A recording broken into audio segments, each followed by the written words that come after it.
To click. Yeah. And we are live. Hello, friends. How are you? It is Tuesday. What is it? The 25th of March. I know that say this all the time, but I can't believe the year's going by so fast. This is so exciting. So welcome to Empathy and Automation. I am Sharon Steed. I am a keynote speaker and empathy consultant and a person who stutters. And I use my speech impediment to teach teams and audiences how to improve their communication, collaboration, and their just abilities to connect with empathy. So today I am joined by Chris Croft, who is a fellow LinkedIn learning instructor. You have a ton of courses, right? Like over 30? Yeah, I think I might have 44 actually. 44 Bit courses. excessive. I keep thinking of one more thing I want to make, and I keep trying to How persuade do them to let me you make another one. Okay, but how do you keep coming up with course ideas? That's my question. Because Ah, 44 is a lot. yeah, I got in pretty early. So in the early days, Mhm. I mean, now they just have a specialist in one area and you just do a few courses in that area. But when I started, they were like, can you do this? And can you do this? And can you do this? And I was, yeah. And I was already doing training courses in quite a few different subjects. Yeah, So we made courses on, I was doing negotiating and assertiveness and project management and time management.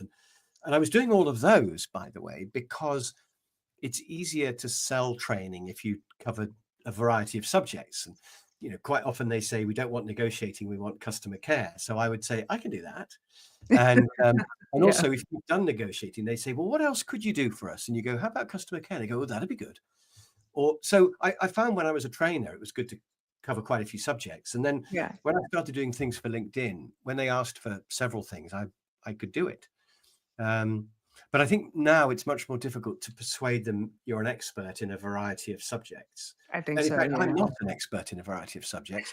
And I don't claim to be an expert, but actually I think for most training courses, you don't want to be an expert. I think what you want is somebody who can make the subject simple, can understand the Mhm. basics and transmit them to you in a really clear, simple way. I So, agree. my project management course is really simple and people love it because of that. And Yeah. it's not the most advanced one, but if you just want to know how to get started, then my course is great. So, yeah, so I've managed to persuade, and now every now and then I'm thinking about, for example, I've been thinking about pricing and what price I should charge, and I've worked out a method to work out the ideal price. And I Hmm. thought this would make a really good course. So I did. So I recorded a course on it, and then I didn't expect LinkedIn to want it. Actually, I said, "Do you want this course?" And they went, "Yeah, we'll have that." And that was a nice surprise. So I keep I keep investigating things that interest me, and every now and then I think it would make a course, and I film it, and then I try to persuade LinkedIn to take it. But they like to have a variety of people. They don't want everything on there to be done by me, which I totally understand. Uh, Yeah. Sometimes they don't want me to make another course.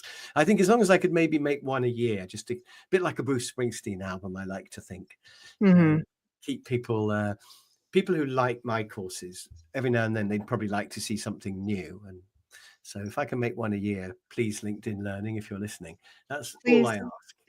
Please, Yeah, LinkedIn. yeah, I please. just want to go to California once a year for free. Well, I love going there to be filmed. I mean, we were talking before we went on air, weren't we? They're so nice They and are so so professional. wonderful.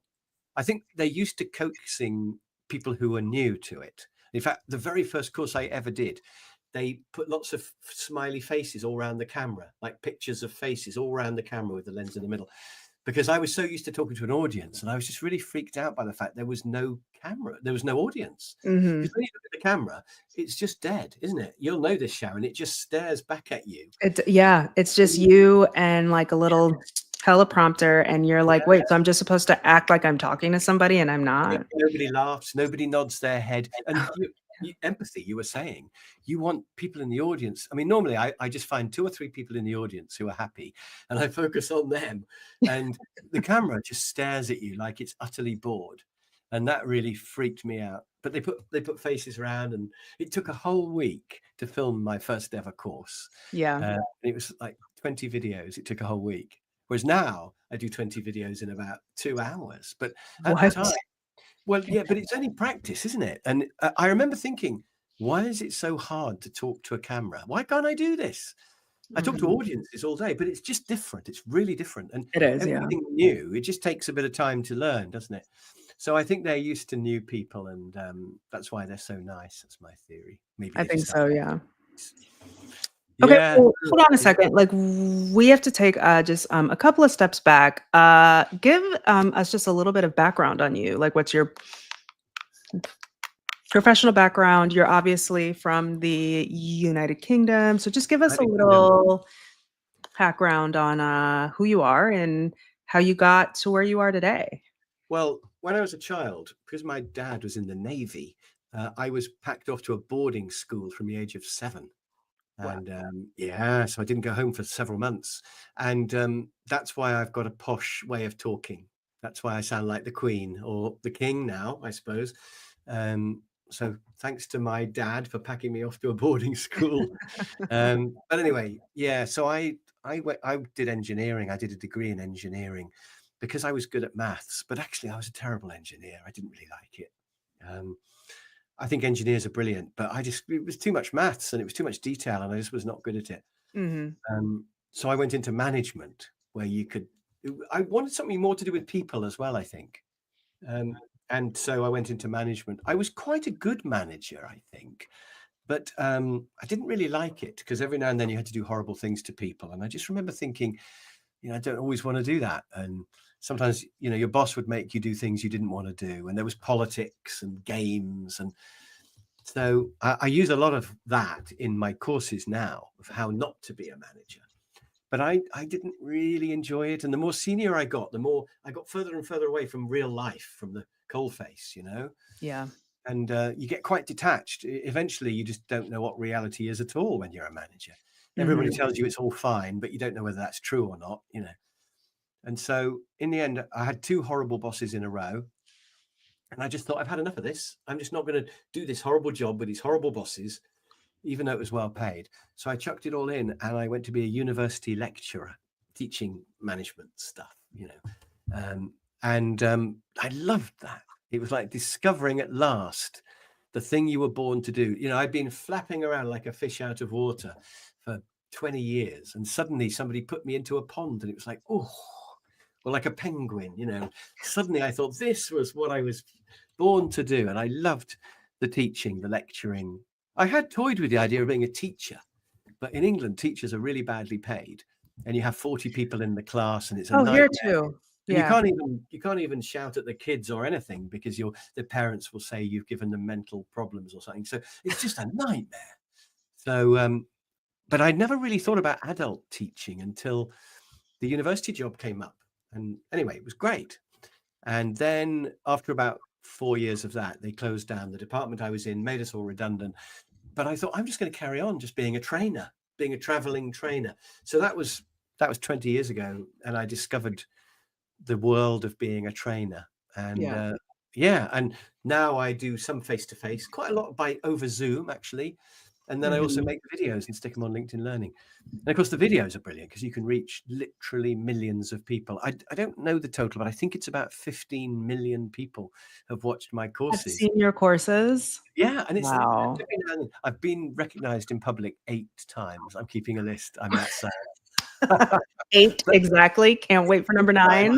no, it's been a while actually since the 8th one. I'm due one, but every now and then somebody says, "Excuse me, are you that guy who does that training course on Gantt charts?" And I go, "Yeah." And they go, "Oh, I love your courses." So yeah, it happened in Miami, for example. This bunch of girls said, "Excuse me, are you Chris Croft?" I went, "Yes, I am." So You got recognized in Miami? You're like a I celebrity. That's a know. big deal. It's only 8 out of about 15 million. And so I need to just hang around on a street corner somewhere busy going, anyone recognize me? It's usually my voice rather than my face that people remember, funnily Mm. enough. I don't know why. But in COVID, I had a mask on and somebody came up at the airport and said, "Excuse me, are you the project management guy?" So, and I had a mask, but she'd heard me talking. So, yeah. Yeah. But anyway, it's just really great to meet, to reach a huge number of people. Mhm. You know, it's not about being famous. I mean, 8 people is not very many, but I love the thought that I've probably made a difference. You know, somewhere out there, there's quite a lot of people who watch my stuff, and if only 1 in 100 actually does something, that's still That's like a hundreds, lot. Yeah. thousands of people who I've affected just in a small way, you know, and I love Mhm. that. That's just a brilliant thing. You must feel the same with the courses you've done, Sharon. Isn't it great to know that people are watching you, and not just watching normal you, but the best possible you, really well filmed, edited? You know, they're seeing like the best thing you could manage to produce, and they're all watching it. I love that. It is really cool. And so, the first time that I filmed there, I, just had this like really incredible experience of like, wow, like I get to talk on camera. And like at the beginning of the week, it's so intimidating because it's not comfortable to like read a teleprompter and sound conversational. But Yeah, then, like, by, day 3 and day 4, you're just like, "I could do this for a living," right? And so you get so comfortable. Well, a couple of days after that, I, like, had to speak at a conference, and I remember, like, going into that conference being like, "I'm a professional. This is amazing." And it was a totally different experience. It was just like, yeah. "Oh, right. Here's how I actually talk." Here's how it is to Where's my talk to real teleprompter? people Yeah, and not a yeah. camera. What am I going to say? Where's my teleprompter? I want a Exactly. teleprompter all the time in real life. So when I Yeah, meet people, I want the words coming up telling me what to say, because you do get quite exactly. dependent on it, don't you? Like, you know, Ron Burgundy, Yeah, of Anchorman, course. he reads out whatever they put. So he says something like, I'll do a more polite version, but he says something like "get stuffed Arizona" or something, doesn't he? And he just reads that out at the end of the news. That's the end of the news. Get stuffed Arizona. And they go, "Why did you say that?" And somebody had just typed it on the end as a joke, but he reads Yeah, it out. But you would, because you you just would get really addicted totally to read the it, teleprompter. and then you're Yeah, like, "Wait a second, what just happened?" yeah, I know. The first time I went, I just improvised. I didn't have a teleprompter. I didn't have a script or anything. I said to them, "I'm just going to talk." And then it turned out to be really, really difficult, because they would say, "Can we do one more take?" And I'd go, "Well, Like, but I can't how? remember what I just said." Or they'd say, "Can you just go back and do that bit again?" And I'm like, "Where am I? I can't remember." And it was so stressful. So I thought, the next time I do this, I'm definitely coming with a script, and I'm going to have it on the prompter. And that's what I did. And but you're right, it's a bit of an art to read a script in a way that sounds as if you're just Mhm. chatting. It's hard to Yeah. do, but you get used to it. Yeah. Yeah, yeah. So, if you pick like your specialization, what do you think that you are like the biggest expert at, just in terms of professional development and even personal development? Well, I think the course I would bet my life on is project management, because people always Mhm, love that.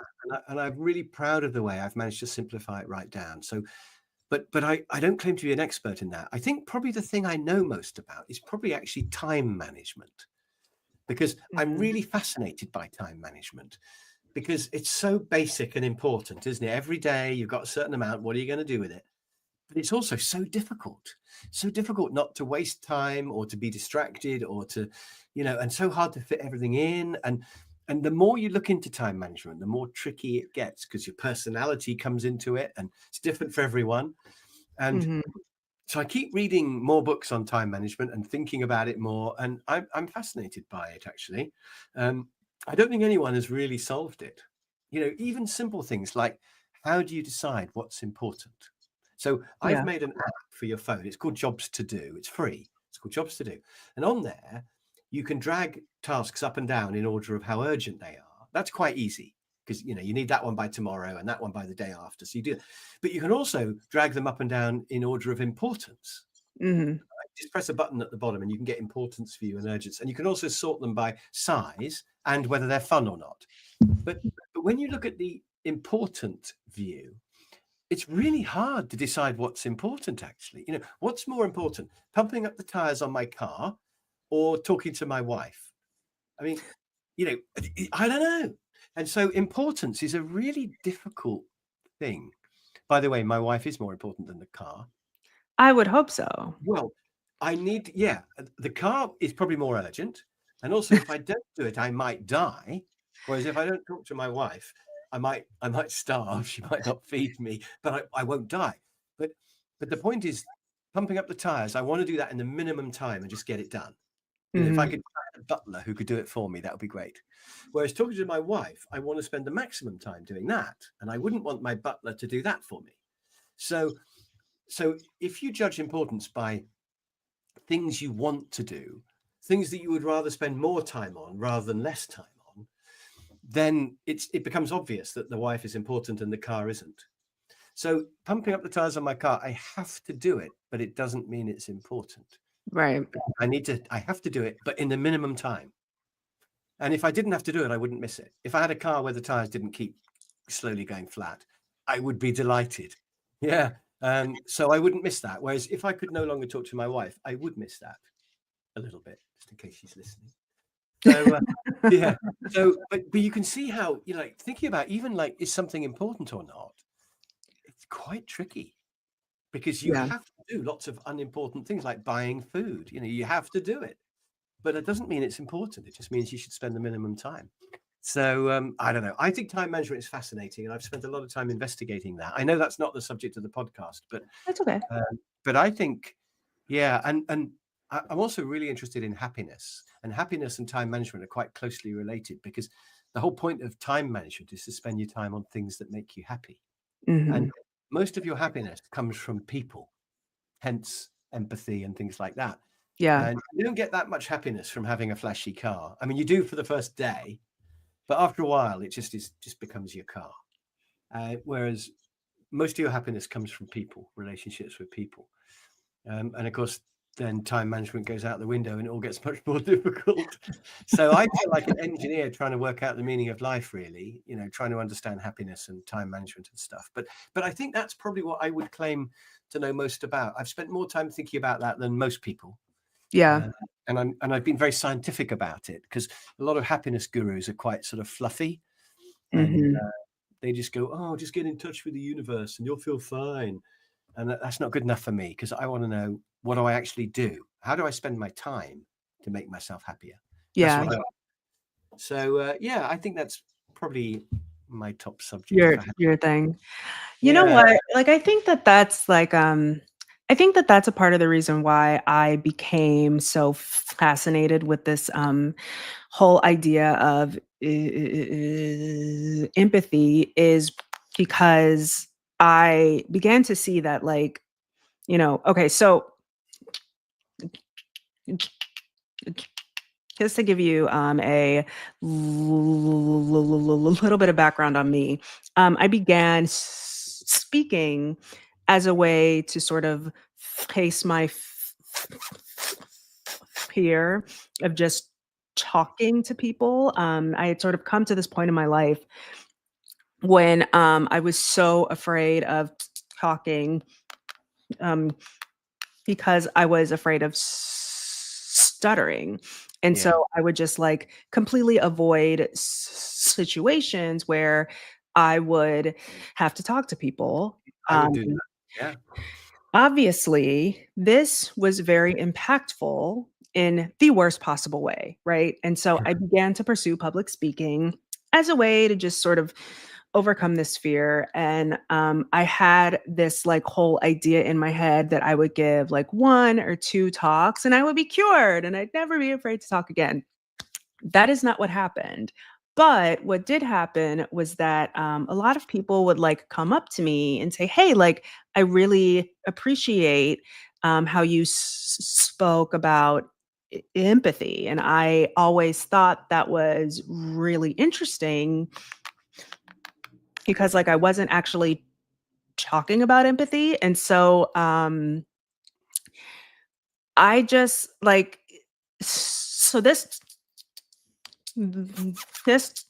topic, I think it just allowed me to really connect with people in a way that I hadn't ever done so. And Yeah. And, me, like, being so openly vulnerable and, talking about, like, this thing had made me feel so insecure.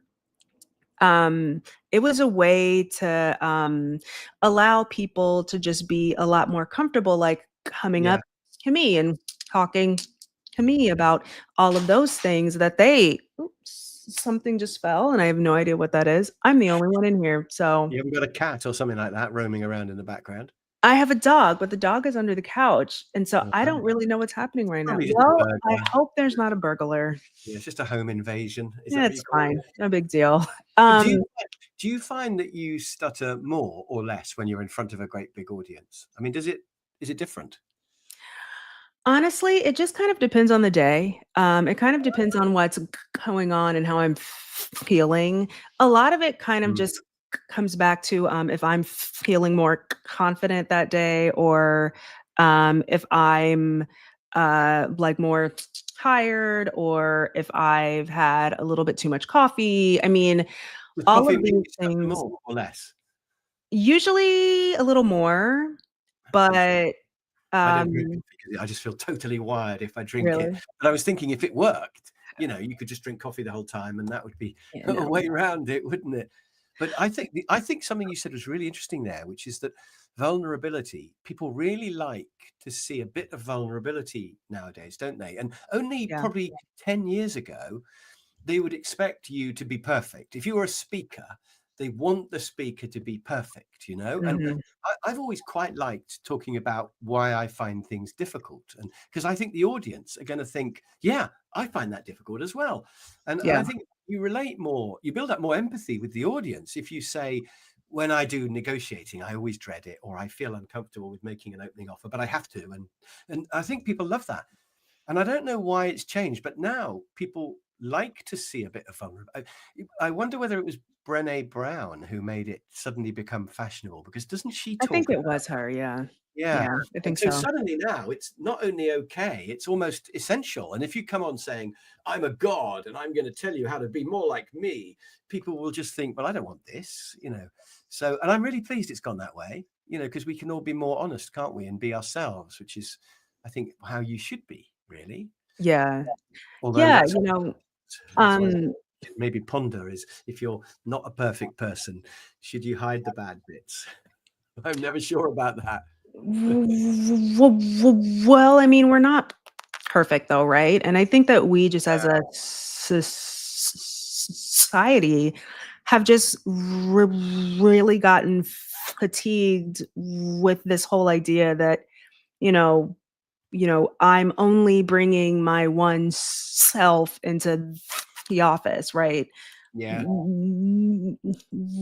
Like, we are bringing our entire selves into every situation that, we find ourselves in. And I yeah, think that's why, like, it's so important to, really engage empathy is is because, like, we don't really like, have any idea of, like, what a person is going through, like, on a day-to-day basis. And yeah. so, I want to you see a real know person. I want to know what they're really like and what they really think, not some.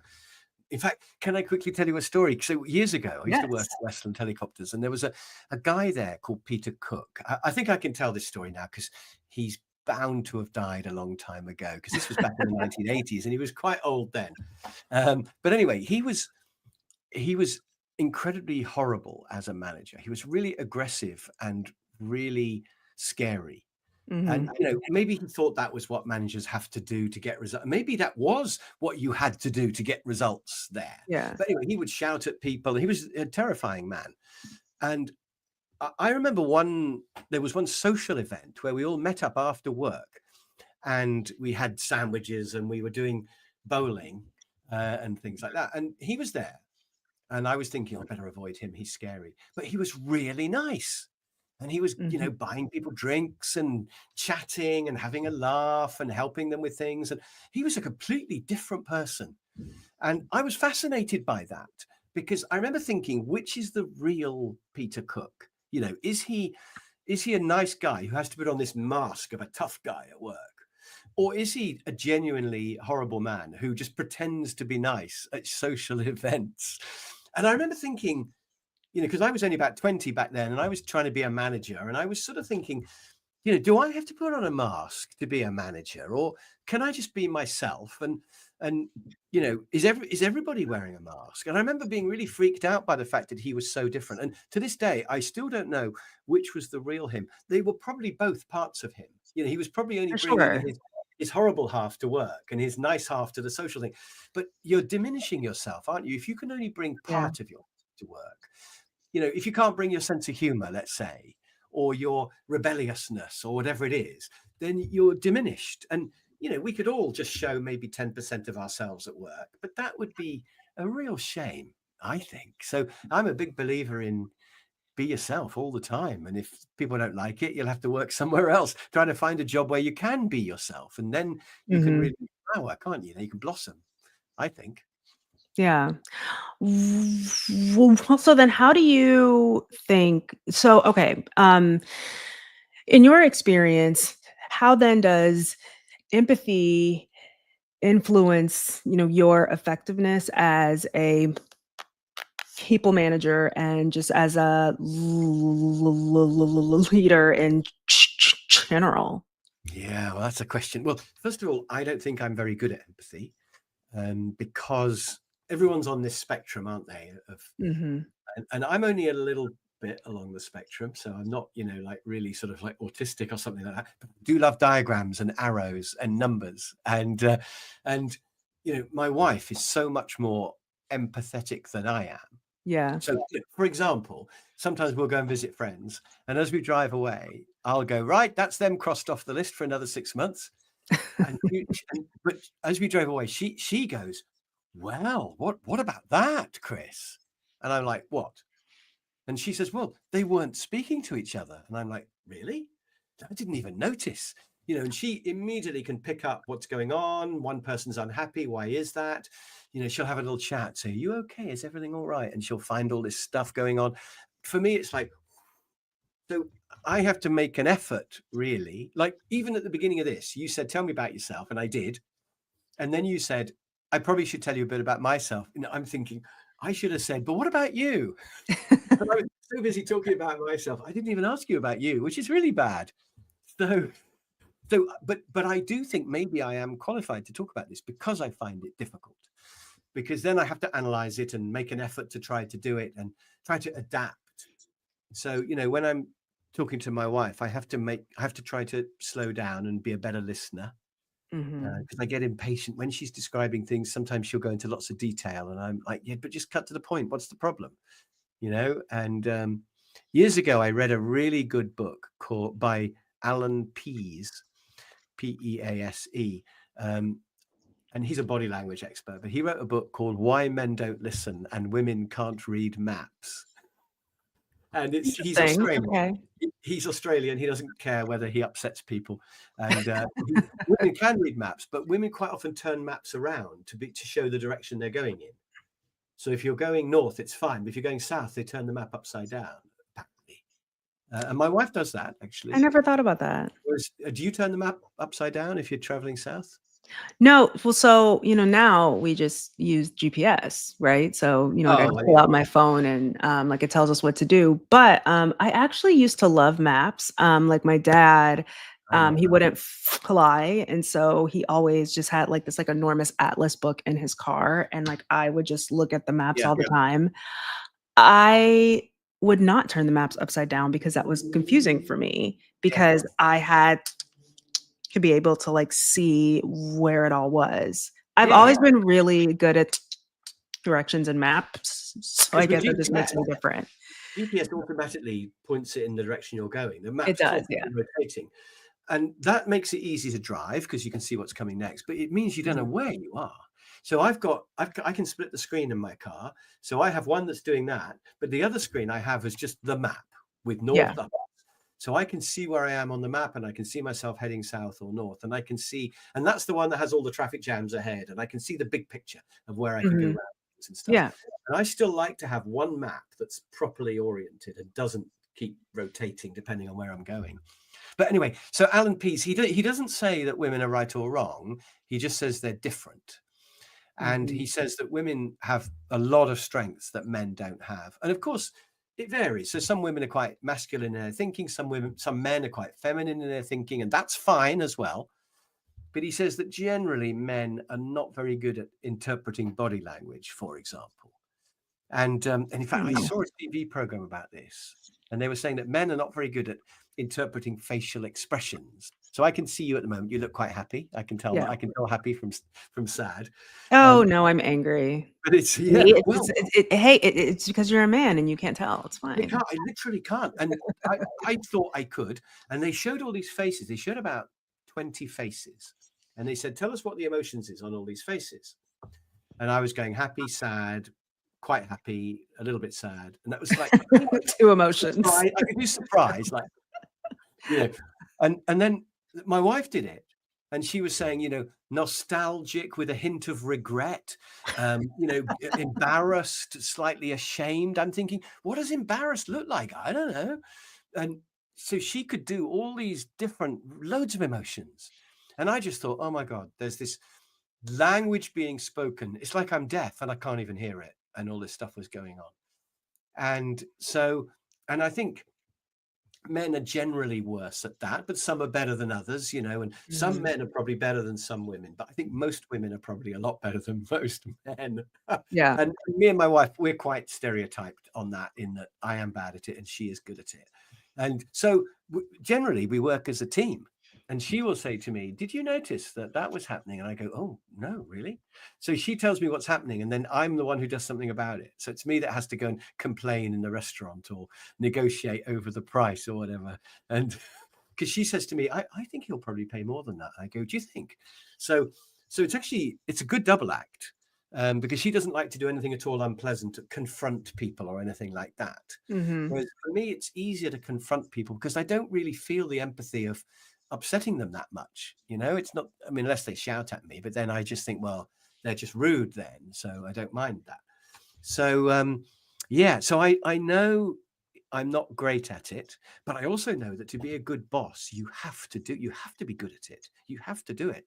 Yeah. So you have to force yourself to be a good listener, and you have to look for body language. Like, I'll give you one example. Years ago, in fact, when I was a university lecturer, I'm an easy person to interview, aren't I? Because I just talk all the time. But You anyway, do. It's amazing. I'm learning some. This is delightful. So my boss, who was the head of the business school, he said, "Chris, I'd like you to work on an important project for me. I want you to improve links with French universities, because from where we are, just across the channel, is France, right? Just across the water." He said, "I want you to improve links with French universities." And I went, "Oh, okay, yep, leave it to me." And I walked out thinking, I have no idea how you do that. I mean, do I have to go to France and like speak French to people? And how do I improve links with, what do I do? So I just put it on the too difficult pile and ignored it. And every time I met the boss, I was thinking, he's going to ask. And I go, morning, morning. And he didn't ask. And I thought, I've got away with this. And then about 6 months later, he said, "By the way, Chris, have you done anything on the links with French universities?" And I went, "No, nothing." And he went, "Why not?" And I said, "Well, I don't really know what to do." And he said, "Well, why didn't you say something?" And I didn't want to look stupid. So I sort of hoped I'd think of some ideas later, but I just never did. So what I realized, and he gave that job to somebody else, by the way. So to this day, I still don't know. I probably could have had loads of lovely trips over to France and been drinking wine and chatting, and it could have been great. Could have I been don't know. amazing. Yeah. But the thing is, I've discovered if you delegate something to someone, it might be too difficult for them. And you need to look them in the eye and see whether they're going, or whether they're going, "Yeah, I can do that." And you've got to judge and even say to them, "Are you happy with that?" And if they go, "Yeah, I think so," then that's not good enough. Then you have to say, "Well, so tell me what the first thing you're going to do is." And if they can't answer that, then you know it's a problem. And you can say, "Okay, let's sit down. We'll plan this together. I'll help you." Yeah. Whereas if they go, "Yeah, I'm going to do this, this, this," then you think, brilliant, I can let them get on with it. So you need to test them. And at the very least, just have a look at their body language and look if they're happy or not. So I think, with something like delegating, it's really important if you're a boss to have that empathy, to be able to tell whether they're happy or not, and look for those little signs, because they may try to hide it from you. Mhm. And that's a tricky one. But so yeah, I think it's a really big, important part of management. I think delegating is probably the number one skill, and you have to try and judge whether they're able to do the job or not, and whether they're happy to do the job.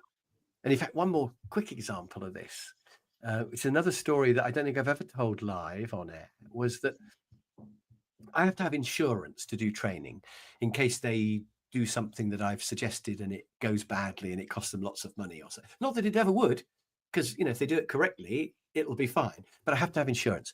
And it costs me about $300 a year, which annoys me because I'm never going to claim on the insurance. It's just a waste of $300 a year. And anyway, I was talking to another training friend of mine, and he said, "Oh, mine only costs 100. I found this company, it's only 100. And they'll probably never pay up or whatever, but we're never going to claim. So you just want the cheapest one you can get." So so I said, "Give me the details." And then I said to my wife, when I got back from work, I said to her, "Please, could you move the insurance across from the 300 to the 100?"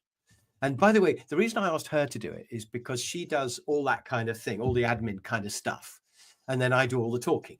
So it's like division of labor. Okay. And she said, "Oh, okay." Anyway, a few days later, I said to her, "Did you move the insurance across?" And she went, "No, I haven't done it yet." And I said, "Well, could you do it today?" And she went, "Yeah, I'll do it today." So when I got back from being away doing a training course, I said to her, "Did you do the insurance?" Almost the first thing when I came in through the door. I should have said, "I've missed you," but I didn't. I just came to the door and went, "Have you done the insurance?" Which is really rude, isn't it? But that's what I said. And she went, "I still haven't done it." So I said, "Right. So let's just sit down and talk about it." So I sat her down and I said, "Why haven't you done it?" And I discovered, by the way, can you guess, Sharon, the reason why she hadn't moved the insurance from the £300 to the £100, which is costing me money every day? Guess why she hadn't done it?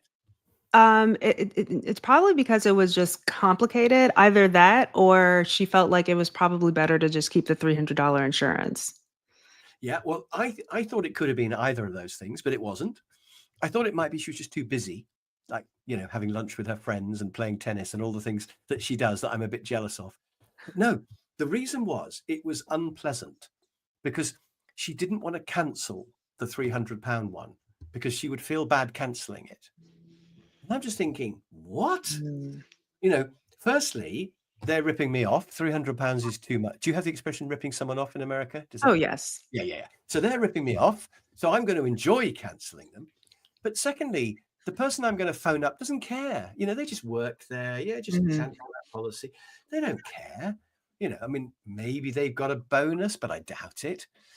Anyway, it serves them right for being expensive. So it never entered my mind. But my wife felt bad about cancelling it, even though she was going to feel good giving it to the other company who are more deserving. So she said, I don't know, I'm just dreading making the call. I feel bad about it. So I said, well, I'll do it then. She went, "Oh, would you? Thank you. That would be so good." And she was so relieved that I was going to do it. I just did it. I mean, Yeah. I just need this much of my little finger to make that call. It's just like, you're finished. It's so easy. But to her, it was like a real big deal. So because she has so much empathy with the person on the other end. So I wonder whether sometimes as a manager, it might be good to not be too sensitive, because you have to do things that people don't always want. You have to challenge people or, talk about poor performance or something like that. Mhm. But maybe even that, if you are good with understanding them, you can maybe do a better job. Maybe you can, perhaps if my wife was a manager, although she wouldn't like it, she might be a really good manager, Yeah. because I would just go in and say, "Poor performance," but I can learn, I can learn to do it in a more diplomatic way. In fact, I've got a 4-step process for telling people things, which I think I better What tell is you. your 4-step process of Yeah. telling people And things? so I follow that, and that helps me have more empathy. Uh, so step 1 is I understand, Yeah. which means I do have to understand. I have to ask them. So let's say somebody's always late to a meeting. I can't just go, "I know you're terrible at time management," but I have to understand. So I have to say to them, why were you late? Mhm. And they say, oh, well, my child is sick or whatever. And then I go, oh, right. So, then I can say, well, so step one is, look, I know that your child is sick, but so that's a good start, isn't it? The second thing is to say how you feel. So you not logic, not this meeting is costing money. You have to say, it's very frustrating for me to Yeah. get here on time and then have to sit around waiting for you. It's annoying. So again, I find that difficult to actually think of the words for how I feel. I mean, I've got happy and sad. I've got angry and frightened.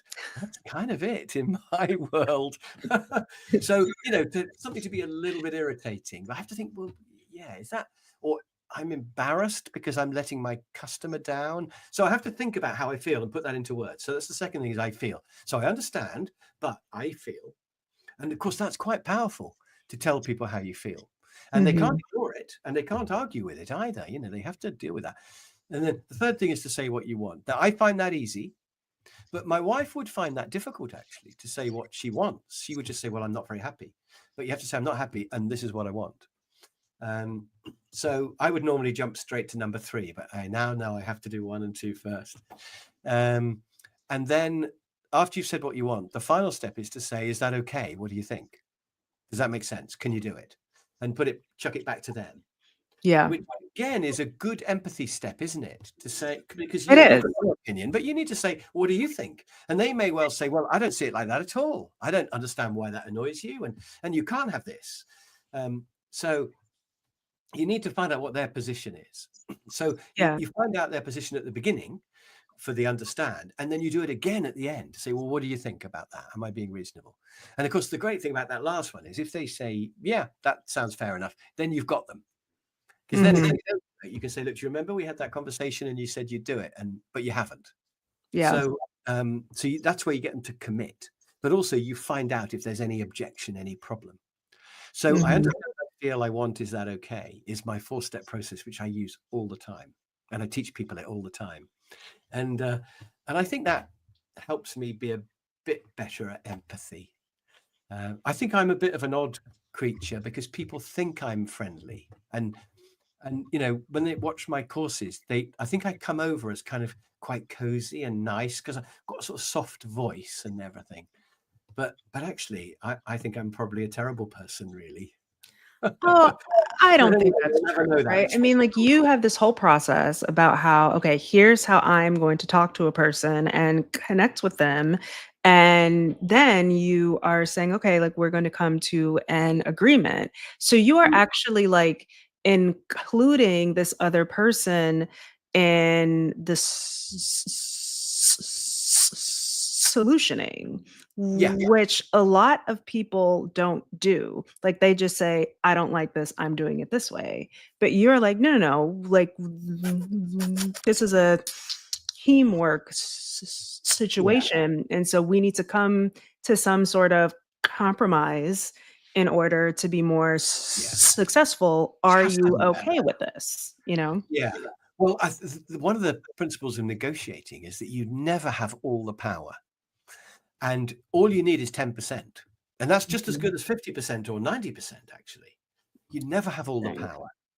And so, for example, if you were applying for a job, you might feel your future employer has got all the power.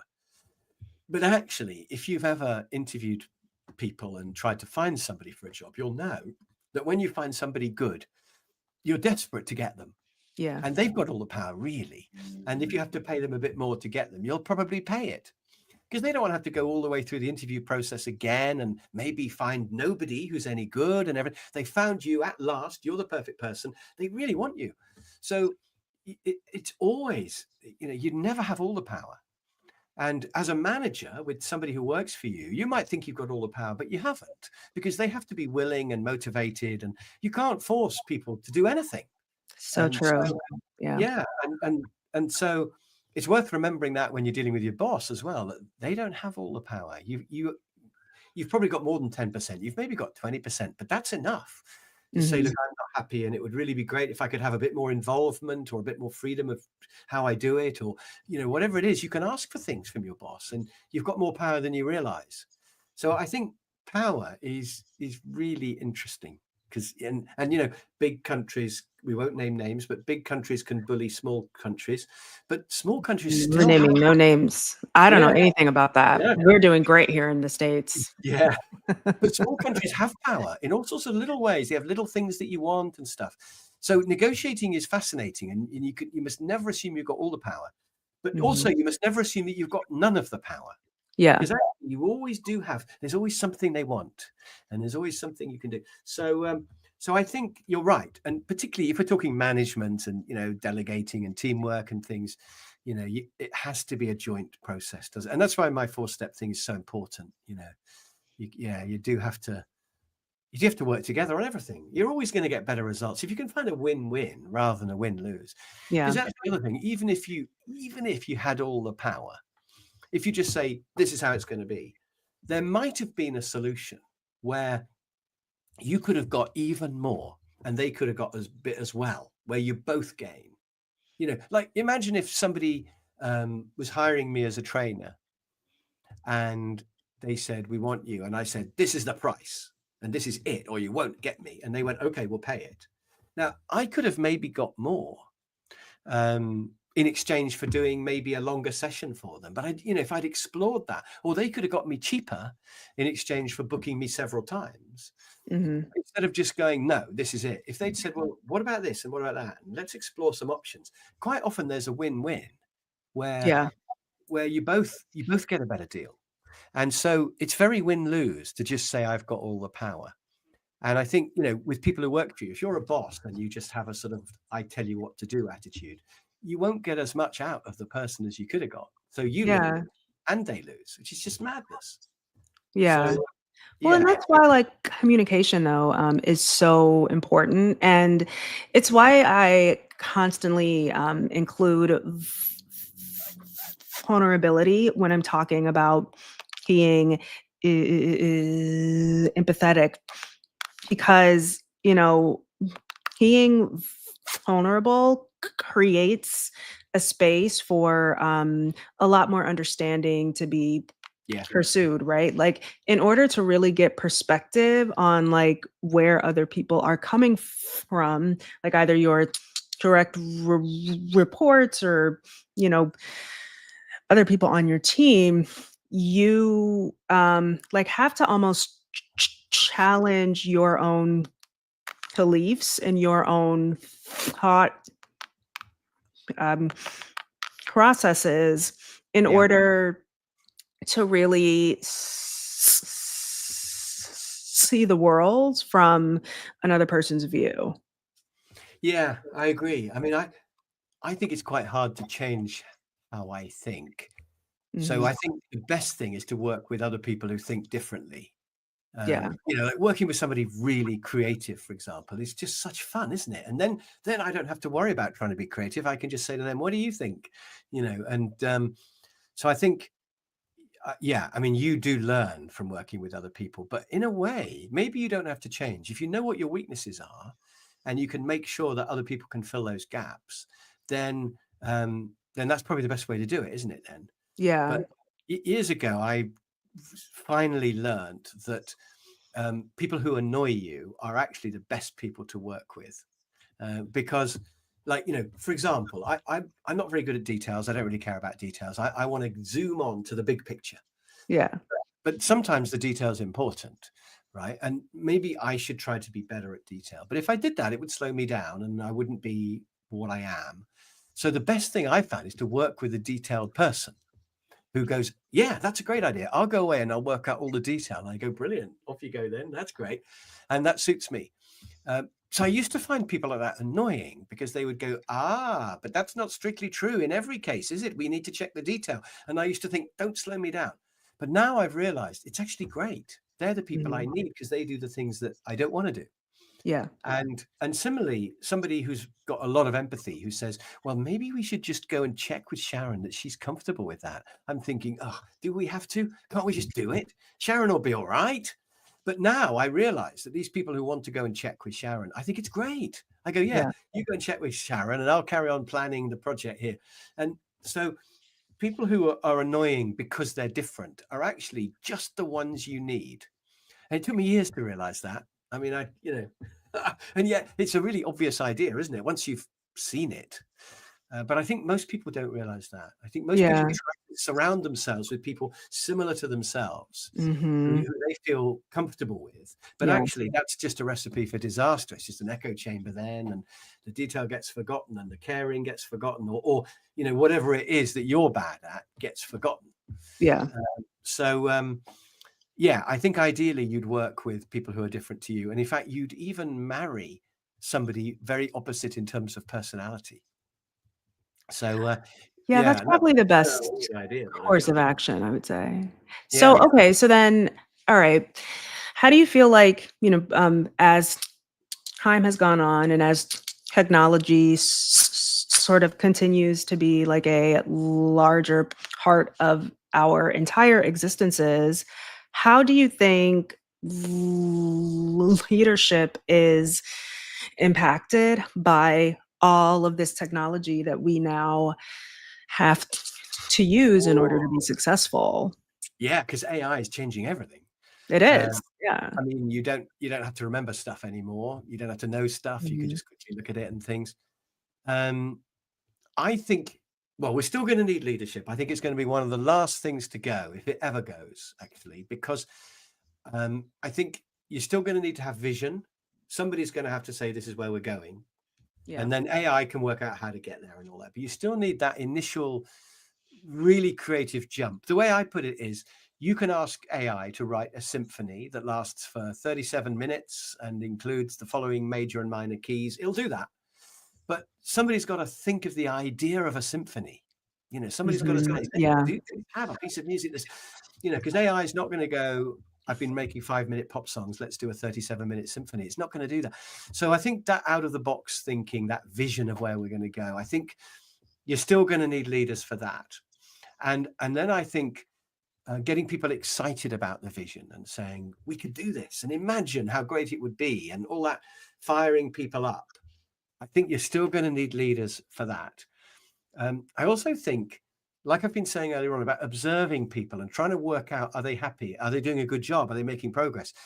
Kind of what I would call management by wandering about, where you just go past the desk and you think, this person doesn't look happy, or you just chat to them a bit. How's it going? And they go, well, I'm a bit stuck on this. Oh, right, maybe I can help. And I think, that feel for how everyone's getting on, you're still going to need all of that. Even if they are on computers using AI, Mhm. somebody's going to have to sort of check that it's all fitting together and it works. And they've got to have that initial vision. Yeah. So I think if anything, you might even need more emotional intelligence, because if they're all buried in computer screens, to try to work out, are they doing it right and are they happy, I think gets more and more difficult. If someone's doing a physical job, like they're putting bricks on a house, you can go up and chat and see what they're doing and how progress is getting on. But if they're just on a screen, it's quite difficult. So I think to be able to ask the right questions and judge how people are doing will get more difficult with AI, and Yeah. people's skills are going to be, I think, even more important. They're not going to go away, which is good news. It is We're good going news. Yeah. to, yeah. Yeah. I think my goal with these is to really just give people hope, because I think that there's a lot of fear, a lot of Mm, concern that all of these technologies are going to come in and they're going to take over all of our jobs. Or yeah, if you yeah, are paranoid like I can be, that all the AI robots are going to band together and kill us. But that's probably not going to happen. yeah. That's not going to happen, I don't think. But I I've think they are, heard that's they not are gonna going to take some jobs. But They I are think gonna take some jobs, right? they're going to But, take like, the I want boring part people to of the have work. hope, right? So how can we like, what would you say to people in the spirit of, you know, things are going to be okay. Here's why you Yeah. can be hopeful with the Well, future being so tech obsessed. I mean, I don't really know because nobody knows. And I am an optimist. So you can't always believe what I say. I'm just such an optimist. I don't know what, I even when am COVID too. came, I thought, I hope I don't die. I hope nobody I know dies. In fact, I hope not too many people die. But I also thought, this could be really interesting. I mean, the world's going to change, and maybe Yeah. some good things will come. And good things did come from COVID, like working from home to an extent, and Zoom. We wouldn't be doing Mhm. this if it hadn't been for COVID, probably, you know. Probably not, yeah. So, you know, I think some things came from it, and some people retired early because they realized that their life was just no fun anymore. And what were they doing commuting every day to a job they hated? And so, Yeah. you know, I think it was like a reset. So I think some good things and bad things will come from AI, like everything Mhm. else. And I think it will definitely do the boring parts of our jobs.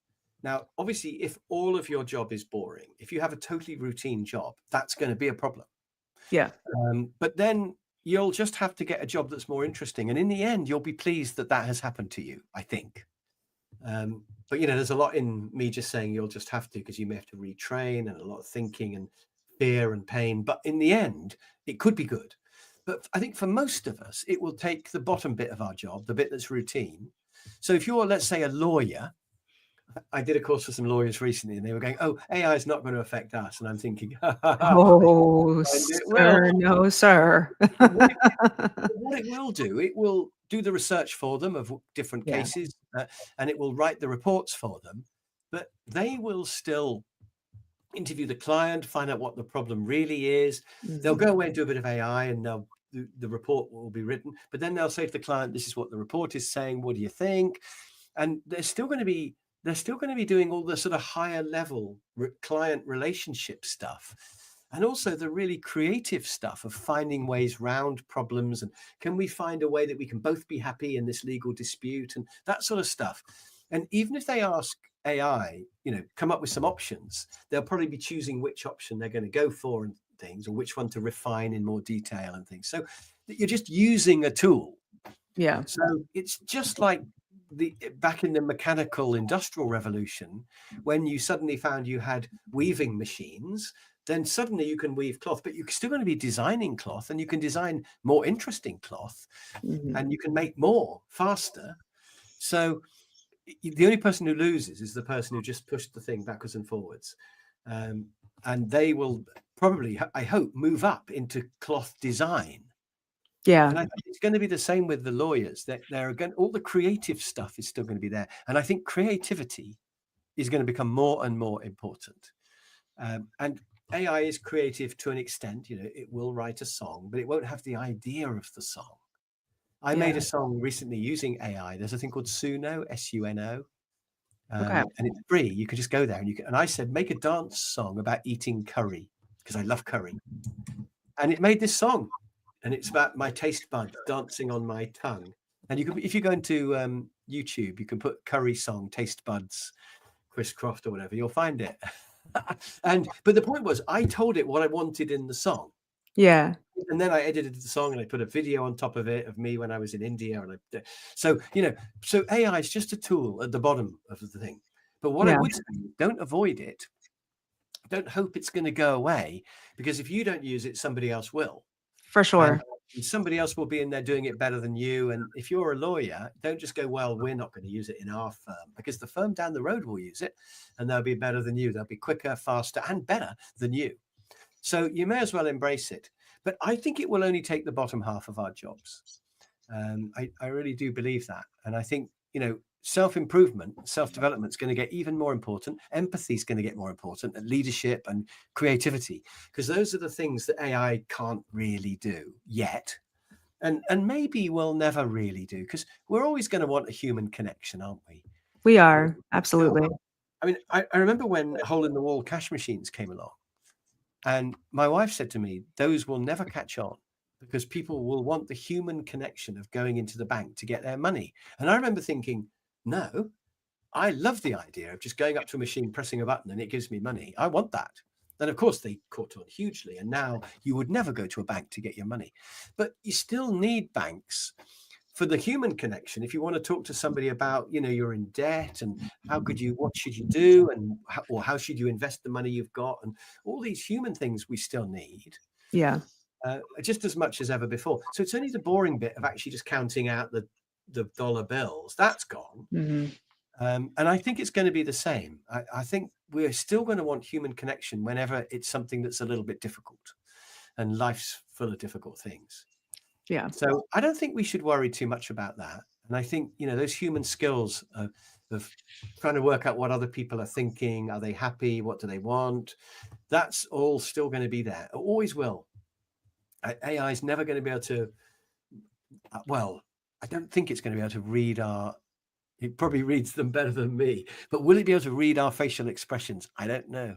Be interesting to see how good it gets. But It I will be. just think it's going to move from the bottom upwards. So as long as you can keep, moving on up yourself and staying ahead of it, you'll be fine. But Yeah. I would recommend everyone does self-development. I mean, whether it's LinkedIn learning courses like we've both made, or whether they just get books, or even just YouTube, but I think self-development's really important, and Yeah. never more so than now, because in times of change, you've got to stay ahead. So as soon as change happens, and whatever AI does, it's going to change things. And therefore, the more skills you can have, the better. So there's that thing about being T-shaped, isn't there, of how you should have broad skills, but also have depth in one area. So you're an expert in one, but have width. But I think at the moment, AI may take away the depth if you're not careful, unless the depth is in stuff that's really, really technical that AI can't do in some way. But I would definitely go for width of skills, because then if AI knocks out a couple of things, you've still got all the others. Yeah. So learn about negotiating and project management and sales, be good with customers, customer care, influencing, persuading, learn all that stuff, because some of those are definitely going to survive the first 10 years of AI. And then For you'll be sure. safe. That's what I think. Nice. Well, where can people find you on the internet? I believe an hour's gone already. Look at this. I know. Where can people find me? Well, LinkedIn's the best place. If you just put Chris Croft into LinkedIn, there I am. There are some other Chris Crofts, but not the real one. But there'll be a picture of me. Yeah, LinkedIn is good. I'm on YouTube as well. I've got about 400 videos on YouTube, so check me out on there. That's exciting. I did not know that. I'm definitely going to check out your channel. Would love to see.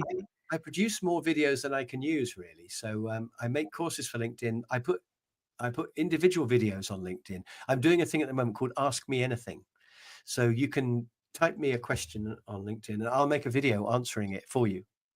So, something like, how can I have better empathy? You can send me that in. I'll make a video. So that's a fun thing. But I still have leftover videos, so I put them on YouTube as well, different ones. Nice. So you find me on, YouTube and LinkedIn probably. I do have a website, chriscroft.com. And that's got the stuff that I'm not really allowed to put on LinkedIn. So if you want to know what I really think about stuff, have a look at chriscroft.com. That is definitely or the stuff next place we're going. Yeah, and sometimes there's things that are not really work related that I'm just interested in, and I put them on. So, for example, the most recent thing I've been putting on my website is a negotiating engine or tool or thing, which will tell you what numbers to use when you're negotiating. So you can say to it, I said this, she said that, what shall I say next? And it will say, do this. And then you see what they do. And then the machine will say, okay, now you need to do this. So how epic is that? And I am definitely going to play around with that one. yeah. But so if I make something like that, I'm thinking, where do I put that? So I just put it on my website. Yeah. And I've got various things that will tell you, how much it's costing you, how much of the meetings in your company cost you. You put the number of people and number of meetings and how long they last, and it'll tell you how much it's costing you, and all kinds of weird things like that, which I make for fun. I stick them all on my website, chriscroft.com. Oh, the final other place is Amazon. I have made some books. I'm particularly proud of one that's come out recently, which is called 7 Paths to Happiness. Can I just, where's the There we go. 7 Paths to Happiness. And that's about careers, really. It's about what sort of career should you have to be happy in your life? Like, should you be a manager? Should you be self-employed? Should you go for an easy job that's not stressful? Should you build up your own company? So that looks at the various sort of, if you like, life options, and talks about the pros and cons and whichever one you choose, how to do it in the best way. And I totally created that myself, and I'm proud of that book because I think it's a unique book on a really important subject. 7 Paths to Happiness. So yeah, Amazon, you can find me on there as well. Well, awesome. This has been an incredible conversation. You are an absolute delight. Thank you so much for doing this. Yeah, well, thank you. It's been really fun. Oh, how can people find you, by the way? Oh, you know what? They're probably already on my LinkedIn page here, so you can Yeah. just hop on my profile. I also have a website, communalog.co, not .com. We lost the Okay. .com. It was Yeah. a very hard day for me, but yeah, Yeah. communalog.co. And you've got 2 courses on LinkedIn Learning, which people can do the 28-day free trial, and they can watch your courses, Yes, maybe a couple of mine as well. of And then they course. won't quit again if they don't think it's great. But, Yeah. it's just a thought, isn't it? Do the free It's trial.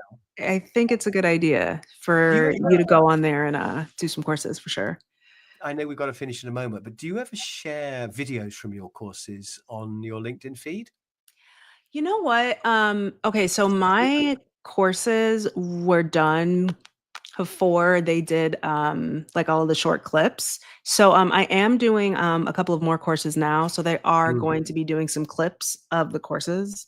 Because you So can, then I'll be able to you share know, them. when you're watching your course, what you can click on the top right thing. There's an arrow called share, and Yeah. then you can share the whole video, and you can share Oh, just one yeah. video. You can also share the whole course, but you can share videos. So I do that every now and I then. didn't know I could share videos. That's really cool. I'm gonna have to start doing that. And anybody who's watching Especially this, now because I'm going to share I've some been videos. doing. You'll be able to get Yeah. samples of their courses. Yeah. Yeah, that's awesome. All right. Well, we are going to end this live stream. Thank you Bye, for everybody. Thank you for participating. having me, Sharon. It's been fun. Thank you I for having know, me. it's been For asking. awesome. All right, gonna end it. Boom. It always takes like a couple seconds to get everything ended.